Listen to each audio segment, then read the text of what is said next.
Good morning my dear student, कैसे हैं आप। आज मैं कक्षा 7 में सब्जेक्ट हिंदी के अंदर इकाई 5 धरती की शान यह चैप्टर मैं आपको समझाऊंगी। यहाँ पर इस चैप्टर के अंदर हम देखें तो इसके कवि जो है वह है पंडित भरत व्यास। तो उनके बारे में थोड़ी जानकारी हम प्राप्त करते हैं। पंडित भरत व्यास जी हमारे जाने माने गीतकार थे। आपका जन्म 18 दिसंबर 1918 में राजस्थान के चूरू गांव में हुआ था। आपने कई गीतों की रचना की है। यह गीत सन 1958 में आई हिंदी फिल्म गाँव गौरी से लिया गया है। तो हम देखें तो इस गीत में कवि ने मनुष्य को सबसे बुद्धिमान बताया है कि मनुष्य ने अपनी बुद्धि और कठोर परिश्रम के आधार पर जल, स्थल और आकाश में कई उपलब्धियां अर्जित की है। मनुष्य प्रकृति को बहुत सीमा तक अपने अनुकूल ढालने में सफल हुआ है। मनुष्य के लिए कोई भी कार्य असंभव नहीं है। मनुष्य जो चाहे वह कर सकता है। यही भाव काव्य में अंतर्निहित है और यही बात मनुष्य की महानता का प्रमाण है। तो ईश्वर ने मनुष्य को सबसे बुद्धिमान प्राणी बताया है। तो ये सब आप जानते हैं कि यहाँ पर मनुष्य ने अपनी बुद्धि और अपने साहस के बल पर ऐसे काम कर दिखाए हैं जो कभी असंभव माने जाते थे। जल, थल और आकाश में अपनी सत्ता स्थापित करने में वह सफल हुआ है। तो प्रस्तुत कविता में कवि ने मनुष्य में छिपी हुई अद्भुत शक्तियों के बारे में बताया है। तो चलो हम काव्य जो है उसे समझते हैं। यहाँ पर धरती की शान तू, भारत की संतान, तेरी मुट्ठियों में बंद तूफान है रे, मनुष्य तू बड़ा महान। यहाँ पर शान शब्द दिया गया है। शान शब्द का अर्थ है वैभव, गौरव। तो यहाँ पर हमें समझाया गया है कि हे भारत के पुत्र, तू इस धरती का गौरव है। तेरी मुट्ठियों में तूफान बंद है। तुझ में तूफान को भी अपने वश में करने की ताकत है। हे मनुष्य, तू बहुत महान है।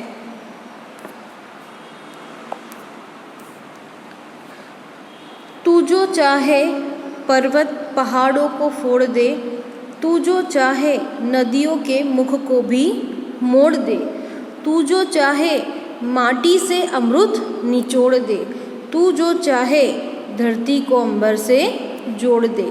अमर तेरे प्राण मिला तुझको वरदान, तेरी आत्मा में स्वयं भगवान है रे। यहाँ पर फोड़ना शब्द दिया है, फोड़ना। तो उसका अर्थ है तोड़ना, यानी कि टुकड़े करना। फिर नदी का मुख, नदियों के मुख यानी कि नदी का मुख यानी कि नदी का प्रवाह। फिर मोड़, मोड़ का अर्थ होता है दिशा बदलना, दिशा बदलना। फिर निचोड़, निचोड़ यानी कि किसी चीज को दबाकर उसका रस निकालना। फिर है अंबर, अंबर यानी कि आकाश। फिर अमर, अमर यानी कि न मरने वाला। फिर है स्वयं, स्वयं यानी कि खुद, स्वयं यानी कि खुद। तो यहाँ पर कहा गया है कि तू जो चाहे पर्वत पहाड़ को फोड़ दे। तो यहाँ पे समझाया गया है कि हे मनुष्य, तू चाहे तो पर्वत को तोड़ सकता है।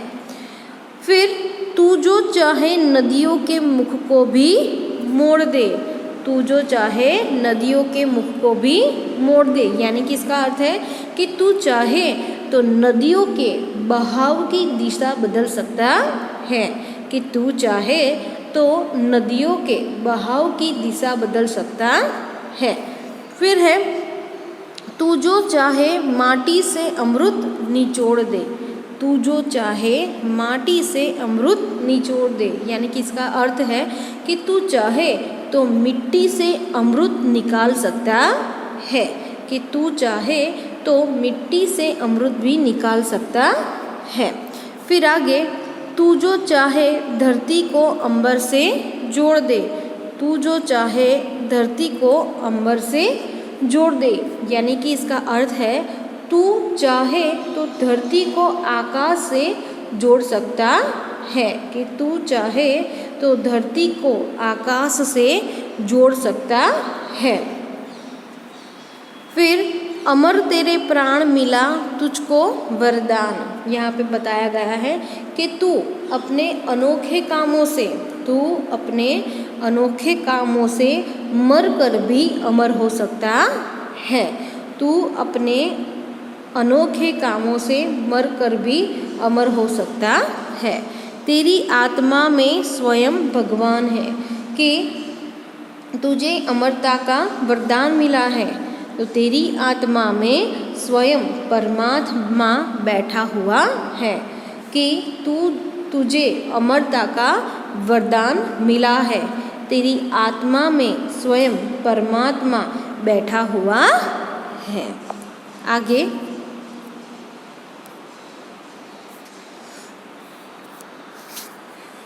नयनों में ज्वाल तेरी गति में भूचाल, तेरी छाती में छिपा महाकाल है, पृथ्वी के लाल तेरी हिमगिरी सा बाल, तेरी भ्रुकुटी में तांडव का ताल है, निजको तू जान जरा शक्ति पहचान, तेरी वाणी में युग का आह्वान है रे। तो यहाँ पर इसके जो शब्दार्थ है उसे हम सबसे पहले समझते हैं कि यहाँ पे नयनों यानी कि नयन, नयन यानी कि आँख, फिर ज्वाल शब्द है तो उसका अर्थ है ज्वाला, लपट, फिर गति, गति यानी कि रफ्तार, फिर भूचाल, भूचाल का अर्थ है भूकंप, फिर है महाकाल, महाकाल यानी भगवान शंकर का सहंकारी स्वरूप, फिर लाल, लाल यानी कि बेटा, पुत्र, हिमगिरी यानी कि हिमालय, फिर है भाल, भाल यानी कि ललाट, कपाल, फोरहेड हम कहते हैं वहाँ, फिर है भ्रुकुटी, भ्रुकुटी यानी कि भौं, क्रोधादि में भौं को तिरछी करना, आईब्रो जो हम अंग्रेज़ी में कहते हैं कि कोई सामने वाला व्यक्ति जब गुस्सा दिखाता है तो उसकी भौ यानी कि उसकी आईब्रो जो है तो वहाँ तिरछी हो जाती है। फिर है तांडव यानी कि भगवान शंकर का भयानक नृत्य, भगवान शंकर का भयानक नृत्य। फिर है ताल, ताल शब्द का अर्थ है लय, रिदम जो हम अंग्रेज़ी में कहते हैं वह। फिर निज, निज यानी कि खुद, अपने आप। फिर है वाणी, वाणी यानी कि बोली, आवाज़, बोली, आवाज़। फिर है आह्वान, आह्वान यानी कि ललकार, पुकार। तो इसे हम समझते हैं, नैनों में ज्वाल तेरी गति में भूचाल, तेरी छाती में छिपा महाकाल है। यहाँ पर समझाया है कि हे मनुष्य, तू क्रोधित हो जाए तो तेरे नेत्र आग बरसा सकते हैं। तेरी चाल में वह शक्ति है जो भूकंप में होती है। तेरी छाती में महाकाल रूप शिव बैठा है। पृथ्वी के लाल तेरी हिमगिरी सा भाल, तेरी भ्रुकुटी में तांडव का ताल है। कि यहाँ पर समझाया है इस लाइन में कि हे पृथ्वी के पुत्र, तेरे पास हिमालय जैसा ऊंचे दर्जे का दिमाग है, यानी कि बुद्धि है। तू अगर क्रोध में अपने बहुत तिरछी कर दे तो उसका वही असर होगा जो शिव के तांडव की ताल में होता है। निज को तू जान जरा शक्ति पहचान, तेरी वाणी में युग का आह्वान है रे। यानी कि यहाँ पे बताया गया है कि हे मनुष्य, तू अपनी शक्ति को पहचान, तेरी वाणी में युग की ललकार है, तेरी आवाज़ सारे युग की आवाज़ है। आगे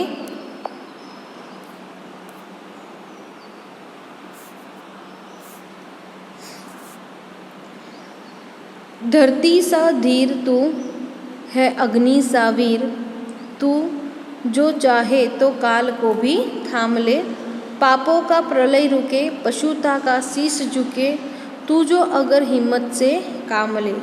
गुरु सा मतिमान पवन सा तो गतिमान, तेरी नभ से भी ऊंची उड़ान है रे। तो इसके जो शब्दार्थ है उसे हम सबसे पहले समझते हैं कि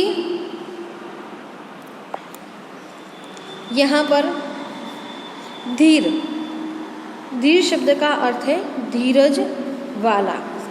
फिर है काल, काल यानी कि समय।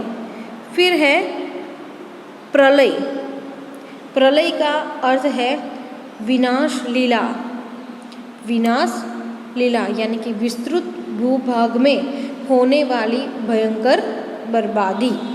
फिर है पशुता, पशुता यानी कि जानवरपन। फिर है शीश, शीश यानी कि मस्तक। फिर है मतिमान यानी कि बुद्धिमान। फिर है गतिमान, गतिमान का अर्थ है गतिशील। फिर है नभ, नभ यानी कि आकाश, नभ यानी कि आकाश। तो इस पैराग्राफ को हम समझते हैं। धरती सा धीर तू है, अग्नि सा वीर, तू जो चाहे तो काल को भी थाम ले। तो यहाँ पर समझाया है कि हे मनुष्य, तुझ में धरती जैसा धीरज है, कि तुझ में धरती जैसा धीरज है, तुझ में अग्नि जैसी शक्ति है, तुझ में अग्नि जैसी शक्ति है। तू चाहे तो काल को भी रोक सकता है, कि अगर तू चाहे तो काल यानी कि समय को भी तू रोक सकता है। तो अगर हिम्मत से काम ले तो पापों की विनाश लीला भी रुक सकती है।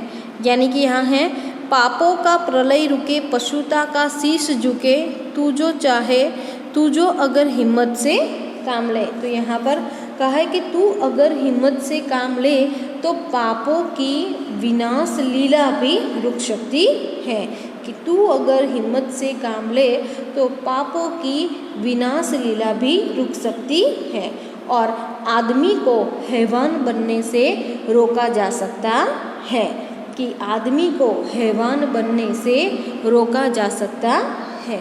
तुझमें महान देव गुरु जैसी बुद्धिमता है। कहाँ है कि गुरु सा मतिमान पवन सा तो गतिमान, तेरी नभ से भी ऊंची उड़ान है रे। के तुझमें महान देव गुरु जैसी बुद्धिमता है, और तू पवन की तरह गतिशील है, तू आकाश से भी ऊंचे पहुँचने की शक्ति रखता है, कि तू आकाश से भी ऊंचे पहुँचने की शक्ति रखता है। तो यहाँ पर हमारी जो यहाँ कविता है वह कंप्लीट होती है। आगे के लेक्चर में हम उसका जो अभ्यास है उसे हम समझेंगे। धन्यवाद।